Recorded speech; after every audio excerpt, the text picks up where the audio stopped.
sobre o seu direito, tá? A Defensoria mostra através deste programa também as suas funções, as suas atribuições, o seu dever como instituição e, acima de tudo, o seu direito.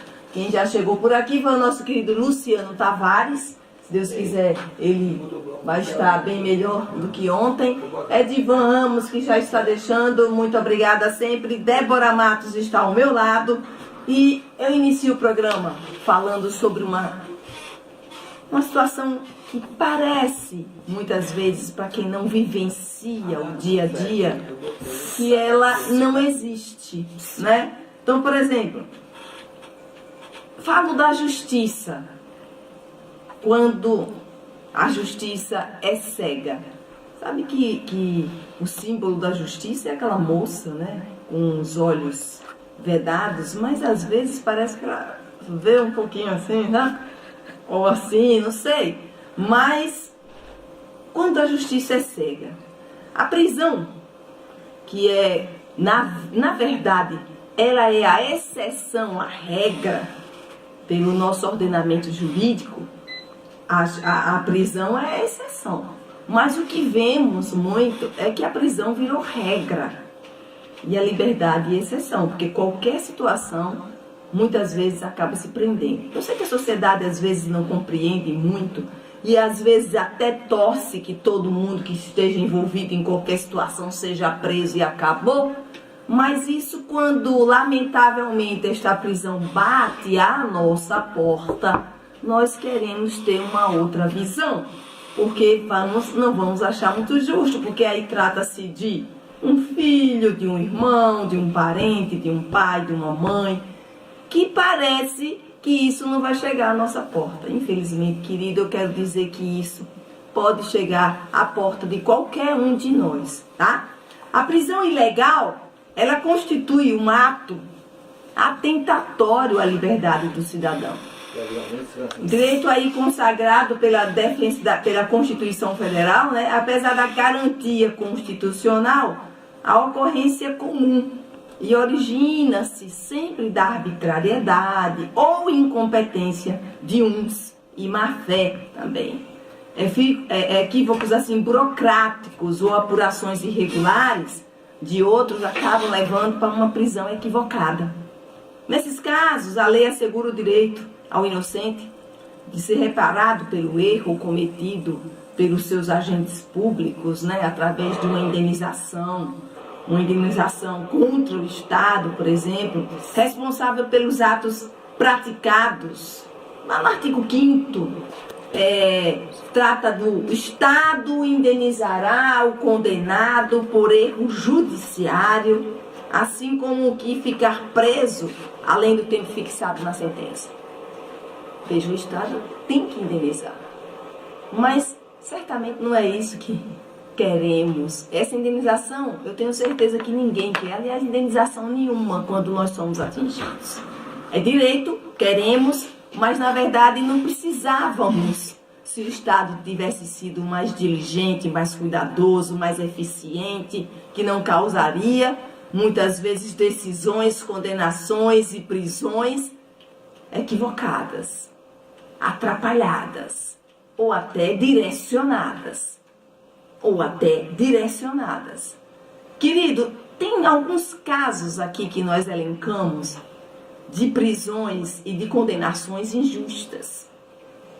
E aí não tem jeito, não tem indenização que dê jeito. A repercussão é enorme dentro do cidadão, dentro da família, em relação à família, e não tem mais conserto quando isso acontece. No caso, por exemplo, como falei, de condenação injusta, a maior repercussão no Brasil envolveu 2 irmãos, o Joaquim e o Sebastião Naves. Lembra desses casos? Comerciantes que viviam na cidade de Araguari, em Minas Gerais. Lá em 1937, eles foram presos sob a acusação de ter matado o sócio, o primo Benedito, que desapareceu, né, sem deixar rastro, levando 90 contos de réis, hoje o equivalente a 270 mil reais. O delegado chegou à conclusão que os irmãos mataram o primo para ficar com dinheiro. né? E a polícia torturou até familiares para descobrir o esconderijo do dinheiro, conseguindo aí dessa forma descobrir, na verdade, com essa tortura toda, a confissão dos presos, porque muitas vezes eles confessam mesmo para se livrar da tortura, dos maus tratos, tá certo? E foi a júri, esse caso foi a júri. Veja bem, quando chegou a júri, foram absolvidos. A acusação não se conteve e recorreu. Os jurados mantiveram a absolvição. E na época o júri não tinha soberania, tá? O Tribunal de Justiça de Minas Gerais reformou a decisão e condenou Joaquim. O júri absolveu por 2 vezes. E o tribunal condenou o Joaquim e o Sebastião.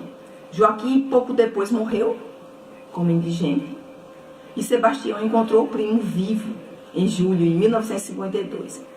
Resultado disso, a descoberta provocou a ação de revisão criminal que concluiu por inocentar os irmãos em 1953. E em 1960, o judiciário concedeu indenização aos herdeiros. Um erro terrível, que acabou, principalmente, afetou toda a família. E nos afeta também. Tem outros casos também. O Marcos Mariano, mecânico pernambucano, foi preso em 76 porque confundido com um homicida que tinha o mesmo nome. Acontece demais isso, meu querido. Às vezes tem os homônimos, né? E às vezes também tem as semelhanças físicas. É uma confusão, e aí a pessoa torturada, a pessoa é obrigada a confessar, a pessoa confessa, a sociedade acompanha, acredita, exclui a pessoa. Ela não consegue mais nada, Luciana, a vida é destruída. No final das contas, ela é absolvida. Aí, mas eu tenho direito a uma indenização. Indenização, minha vida já foi destruída. Já foi destruída. Casos também como o de Fabiano Ferreira, que foi preso depois que 2 mulheres assaltadas em São Paulo reconheceram um dos criminosos em um álbum fotográfico da polícia. O preso estava sozinho no reconhecimento e não tinha antecedentes criminais, mas, para a sua infelicidade, foi fotografado depois que o delegado determinou a identificação de todos os torcedores em batida policial. Outra coisa terrível, né? É esse tal desse reconhecimento. Além disso, como é que tem que fazer o reconhecimento? Mas os reconhecimentos muitas vezes aqui é feito de forma ilegal, de forma inadequada, e quem está do outro lado, que é a vítima, ainda diz, não, foi aquele ali, ó, aquele. Ou então, às vezes só apresentar um.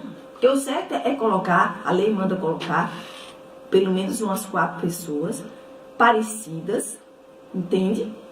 E a pessoa do outro lado vai identificar. Não, aqui às vezes bota uma pessoa, aí bota a vítima do outro lado, é aquele, a vítima olha, às vezes afetada emocionalmente, é natural, e disse foi, e às vezes não foi, mas foi reconhecida pela vítima. É desse jeito que as coisas acontecem aqui no Brasil, lamentavelmente. Teve casos também, por exemplo, do Wagner Lúcio, que foi preso no dia que comemorou 33 anos, em 97, acusado de latrocínio em Minas Gerais, contra o taxista Rodolfo, assassinado a facadas. Foi condenado a 24 anos de reclusão e ficou mais de 8 anos na cadeia. Aí ingressou com ação de revisão criminal, foi julgado procedente, ele foi absolvido. Depois disso, buscou ressarcimento pelos danos físicos e morais. É complicado. O advogado Aldenor, ele foi condenado a 24 anos de prisão pelo sequestro, extorsão e assassinato de um homem. Fato que se deu em 80, na área rural, em Sobradinho. O Aldenor ficou preso por 1 ano e 7 meses, mas em setembro o Tribunal do Júri reconheceu o erro. Reconheceu o erro, porque o homem tido como morto foi preso em 95. Queridos, olha, eu já atuei em processos, meu amigo Luciano Tavares, que no último momento, a vítima que passou acusando o tempo todo, dizendo que foi aquele, no último momento, resolveu dizer a verdade e disse que não foi. Eu já fiz defesa de pessoas que estavam sendo acusadas, que tinham matado o outro, e na data do crime essa pessoa estava presa, Luciano. E já estava sendo acusada por outro assassinato. E estava presa. Foi salvo pelo gongo de mais uma condenação. Então não dá para a gente simplesmente acreditar naquilo que está se dizendo. Não dá simplesmente para se acreditar naquilo que as pessoas pensam que é verdade. Muitas vezes o que parece ser verdade não é verdade. E muitas vezes isso destrói a vida da pessoa. Destrói a vida da pessoa. Eu, como defensora pública que sou, do tribunal do júri, saiba de uma coisa, a gente sente isso na pele. E a tristeza maior é que a gente sabe que não estamos sendo compreendidos em desempenhar nossa função na defesa, porque já foi passado a ideia e a impressão que aquele cara, que aquele réu, que aquela ré é uma assassina, um homicida. E muitas vezes ela nega, ele nega, está dizendo a verdade, mas não se acredita em absolutamente mais nada. Aliás, palavra de réu não serve para nada. Tenha muito cuidado. Uma palavra aqui para a sociedade. Qualquer um de nós podemos ser réus um dia. E podemos estar dizendo a verdade. Está sendo condenados sem ter cometido crime algum.